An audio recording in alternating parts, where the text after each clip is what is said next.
مورد من سرچینه دا مور حسینا مدرسه دا مورد من. بسم الله الرحمن الرحیم. السلام علیکم ورحمت الله وبرکاته. سلامونه نیکی هیله و احترامات الله دې وکړي چې ټول روغ جوړ او خوشاله صحت په جامه کې پټ وي.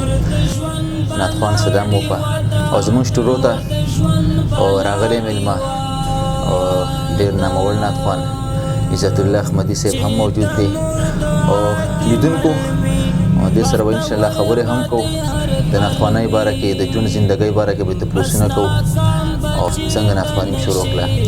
نو کتونکو راځئ عزت الله احمدي صاحب خبرې هم کوو او چېرته مه ځئ زموږ سره اوسئ.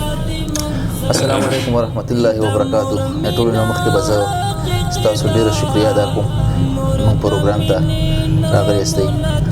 نو ټولو نه به زه مخکې دا تپوس وکړم چې د کوم ځای تعلق ساتئ، د کوم ځای اوسېدونکي یاستئ، نو چې دا زموږ مینهوالو ستاسو کتونکو ته دا ووایئ ډېر به ښه.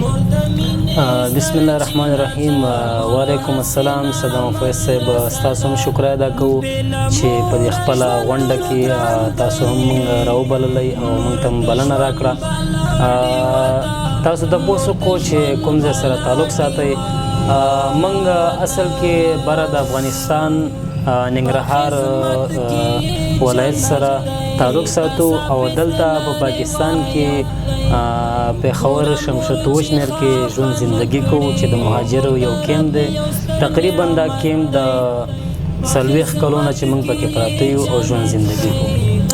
عزت الله احمدي صاحب راځو به ناتخوانۍ طرف ته به راځو. د ناتخوانۍ آغاز، د ناتخوانۍ شروعات دا څنګه تاسو دې طرف ته او شوق پیدا شو ناتخوانۍ طرف ته؟ دا زمونږ په دې شمشتوش نر چې کوم د مهاجرو کیمپ دی په دې کې به موږ زندگی کوله، په دې کې به خلکو پروګرامونه کول، په دې کې به ناتخواني کېدله. نو موږ به واړه واړه ورته به ناست وو. اکثره به دې کې شوق زما نعتونو سره راغی. هغه ټیم کې به دا کیسټې وې که تاسو خیال کېږي نو هغې نه به موږ ریکارډ کولو، ځان ته به مو ولیکه، بیا به موږ په دې سټیجونو باندې ووایو که نه. نو هغه سره خلکو زه تشویق کړم او ما ته داد راکړو، مینه یې راکړه. دې سره زه مخکې لاړم او نعتونه مې پرې نښودل. تر دې دمه پورې خپله ناتخواني کوم. د ناتخوانۍ کم کاله چې تاسو ناتخواني شروع کړله، د کیسټو دوران کې تاسو کیسټ یا څه نور که نه داسې ساده نعتونه؟ نو هغه ټیم سره خو موږ کیسټې هم ډکې کړې وې، د سی ډي کیسټې مو هم ډکې کړې وې. اوس وخت کې ریکارډونو د سوشل میډیا زمانه ده، په دې کې هم موږ روان یو، چلیږو او خپله ناتخواني مخکې وړو. زه تقریبا 12 یا 14 کلو په عمر کې وم چې ما ناتخواني شروع کړه. ماشاءالله. کوم کالو د ناتخوانۍ چې تاسو ناتخواني شروع کوله؟ د ناتخوانۍ که درته ووایم نو هغه ټیم زما په یاداشت سره تقریبا درته به ووایم چې 2010 په زما په خیال 2010 هم ناتخواني شروع کړې ده. عزت الله صاحب څنګه تاسو مینهوال وپېژندئ؟ کوم داسې او نعت یا حمد و چې په هغه تاسو مخکې لاړئ او تاسو د دومره شهرت میلاو شو؟ نعتونه خو داسې ډېر دي، لکه که زه درته ووایم بلاشې نعتونه دي، خو لکه کوم یو نعت سره چې زه مخکې لاړم مینهوال وپېژندم، هغه د مور حوالې سره ما یو نظم یا نعت ریکارډ کړی. هغه هم ستاسو سټوډیو صدام وفا صاحب ستاسو نه ډېره مننه کوو چې ډېر ښه انداز سره تاسو ریکارډ کړی و. هغه نعت ډېر بلاشې خلکو وکتو او ډېر مینهوالو خوښ کو.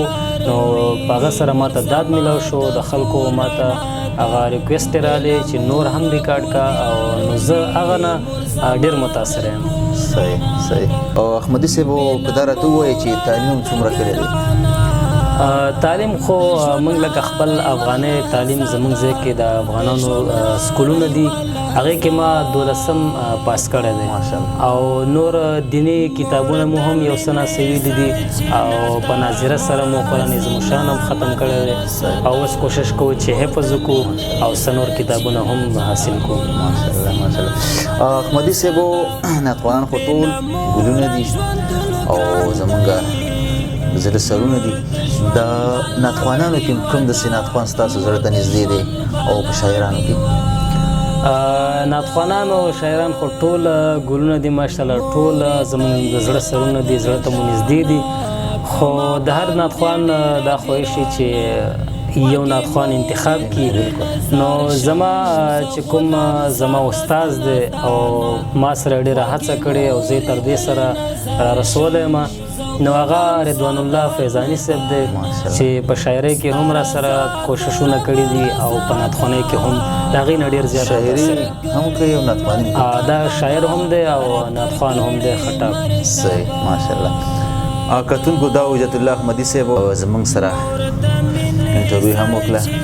احمدي صاحب تا راته ووایي چې کوم نعت لیدلی دی او په هغه باندې تاسو شهرت لرئ، نو که هغه زموږ کتونکو ته او خپل مینوالو ته ووایي نو څنګه به وي؟ دا به زه خپلو مینوالو ته یو ځل بیا ریکارډ کړم چې ستاسو د شیشې په سکرین باندې واوري.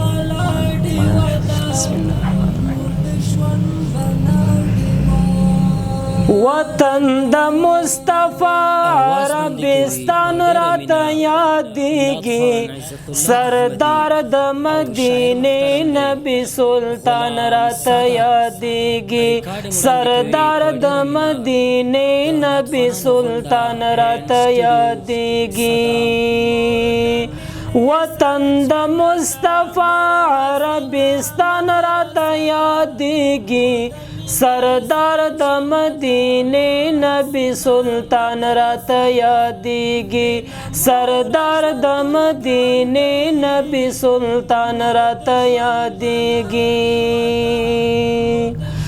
لوی خار د رحمتونو انوارات پې راورېږي، لوی خار د رحمتونو انوارات پې راورېږي. جنگ غر د احد هغه میدان راته یادېږي، سردار د مدینې نبی سلطان راته یادېږي، سردار د مدینې نبی سلطان راته یادېږي. اصحاب دی لکه ستوري ټول جهان ته مشالونه، اصحاب دی لکه ستوري ټول جهان ته مشالونه.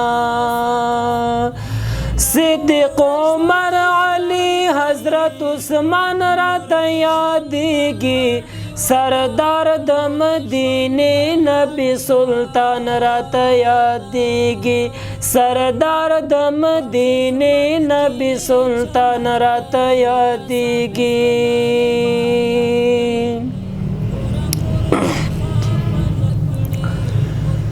هجران راته ګران شوی د فراق په اور سوځېږم، هجران راته ګران شوی د فراق په اور سوځېږم. محبوب د ذوالجلال په الله ګران راته یادېږي، سردار د مدینې نبی سلطان راته یادېږي، سردار د مدینې نبی سلطان راته یادېږي. لیدل ستا د روضې او شین ګمبد مې ارمانونه، لیدل ستا د روضې او شین ګمبد مې ارمانونه. هر وخت یې دیدن غواړم قدردان راته یادېږي، سردار د مدینې نبی سلطان راته یادېږي، سردار د مدینې نبی سلطان راته یادېږي. حارسا په عجم کې مې ژوندون ډېر ناقرار دی، حارسا په عجم کې مې ژوندون ډېر ناقرار دی. امام الانبیاء په هر زمان راته یادېږي، سردار د مدینې نبی سلطان راته یادېږي، سردار د مدینه نبی سلطان راته یادیږي وطن د مصطفی عربستان راته یادیږي سردار د مدینه نبی سلطان راته یادیږي سردار د مدینه نبی سلطان راته یادیږي سردار د مدینه نبی سلطان راته یادیږي.